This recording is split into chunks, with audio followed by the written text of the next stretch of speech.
Merry Brewmas, everyone! To show my appreciation for the immense amount of support you've all given me in 2021, I wanted to do something special for you guys this holiday season. So, welcome to the 12 Days of Brewmas, where I'll be posting a Christmas-themed video every single day for 12 days straight, and at the end of the 12 days, I'll be picking 4 random subscribers to choose whatever they want from the Reddit Brew merch store. All you have to do to enter is be subscribed and comment a Christmas tree emoji in the comments below. I will also be donating all profit I earn from my merch store for the month of December to the food bank to help families in need in my area. But without further ado, let's merrily prance on into the Reddit stories.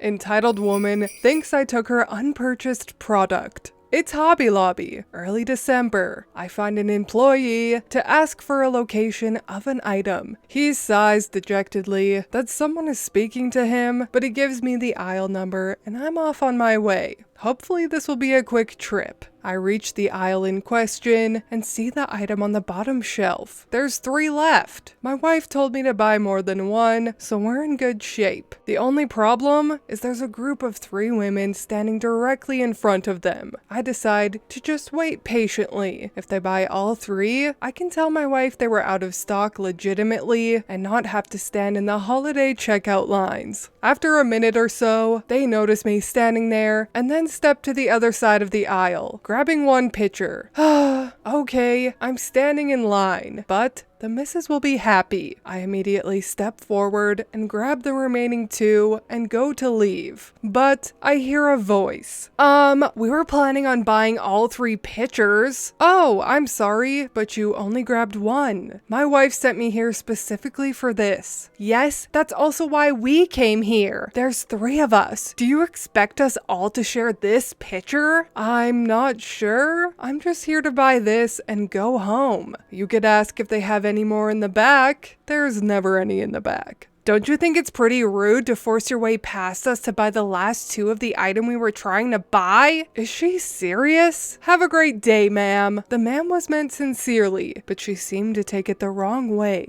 I make my way up front, and by some miracle, there's only 2 people ahead of me. I get in line, and right as I'm next in queue, I hear the Sharon's voice again. That man forced his way past us and took those pitchers. We were just about to buy them. I turn and see her speaking to an older looking gentleman who looks like he's hating every second of the interaction. He sighs and walks over to me. Is this true, sir? I look over his shoulder at the woman who is just smiling at me. I explain the whole situation to the man and he tells me to have a nice day and points me to the next open register. The lady loses it at this point, but luckily directs her rage at the manager. I check out and walk outside towards my car. I wish this were the end, but as I'm approaching my car, I hear this woman huffing and puffing behind me. You're ruining my family's holidays. We make Christmas candles every year. I'm going to call my husband down here. I get in my car and start it up, and she stands directly behind my car while using her phone. I glance over my shoulder to double check, and then drive out the open parking spot in front of me and head home.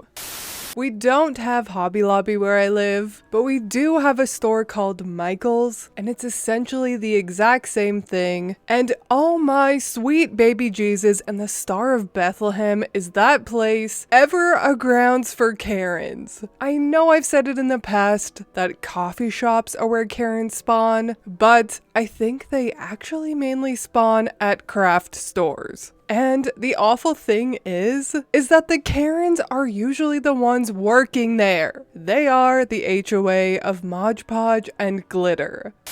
Rank has its privileges. It was the week before Christmas, and I was flying home to New Jersey from a business trip to California. When I got to the departure lounge, I ran into an old friend from high school. He was a first lieutenant in the army, coming home on leave. He said we should ask the gate agent to switch our seats so we could sit together. I said, I can do better than that. I was traveling so much for my job that I had tons of frequent flyer miles. I cashed some in and upgraded both of us to first class. We had just settled into our seats when an Air Force major and his wife entered the plane and approached my friend. Lieutenant, are you traveling on orders? No, sir. I'm going home on leave. Is this guy traveling with you? Maybe he thought we were a couple. This was before don't ask, don't tell. Not really, sir. We're old friends and just happen to be on the same flight. Did you and your friend get upgrades to first class? Yes, sir. We did. Well, you're in our seats. My friend produced his boarding pass, which showed he was in his assigned seat. The major explained that, regardless of the boarding pass, as a senior officer, he and his wife were entitled to first-class seats, and we would have to move. That was when the flight attendant came over and asked what the problem was. The major said that he had asked the gate agent for an upgrade and was told none were available. But now, he sees they upgraded a lieutenant and this civilian. As a superior officer, regardless of branch of service, he had priority and was claiming those seats. The flight attendant said, "Gentlemen, please stay in your assigned seats. Major, please proceed to your seats in coach. You are blocking other passengers." The major started arguing about rank and military protocol. He claimed he had the right to order the lieutenant out of his seat. It's never been clear to me how this clown thought he could order me to do anything. The flight attendant asked him again to take his seat, and he kept arguing. Finally, she said, "If you are so concerned with rank, I will get the pilot. He's a colonel in the Air Force Reserve, and I am sure he will be happy to order you to exit the airplane and discuss this with the gate agent." The major stared at her for a moment, then realized she wasn't bluffing. Before moving to his seat, he demanded my friend's name and unit so he could report him. I don't know if he ever did, but my friend never heard another word about it. Now, I do not know anything about the army or ranks because I am from Canada and that is not near as prominent here as it is in the US, but I'm pretty sure that military officials and rank does not work like this. Correct me if I'm wrong, but I'm pretty sure you're not allowed to pull rank outside of work, even on lieutenants, and especially not on regular civilians. Like, who does this guy think he is? This is the problem with people that join the army or the police force for the wrong reasons, and that is they only join it just to get a false sense of entitlement and a false sense of superiority, and then they abuse it, and it just makes other people look bad that are in the same field. It's disgusting. Like, get your power tripping ass hattery out of here.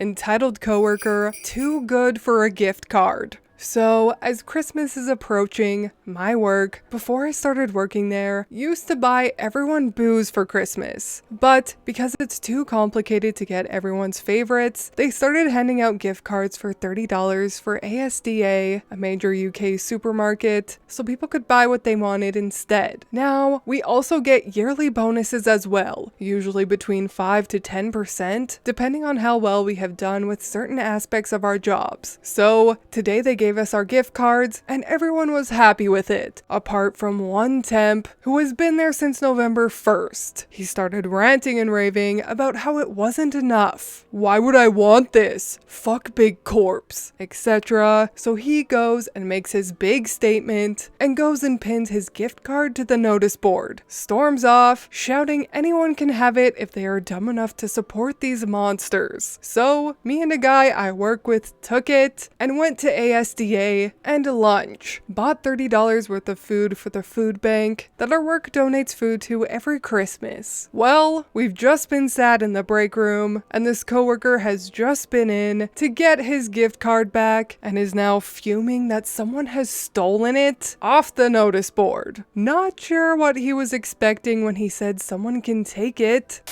Bruh, you reap what you sow, my dude. That guy could have easily done the exact same thing that OP and their coworker did by using the gift card to donate instead of making a huge scene. But now he has no gift card, and that is his rightful karma. If he continued to complain about how someone quote unquote stole his gift card, my petty ass suggests that OP put on a big production and say, well, you said, what am I going to do with this? So I figured that obviously others need the food more than you. So, coworker and I went to the grocery store on our break to help out people that are less fortunate than you. Since, you know, you didn't know what to do with free groceries.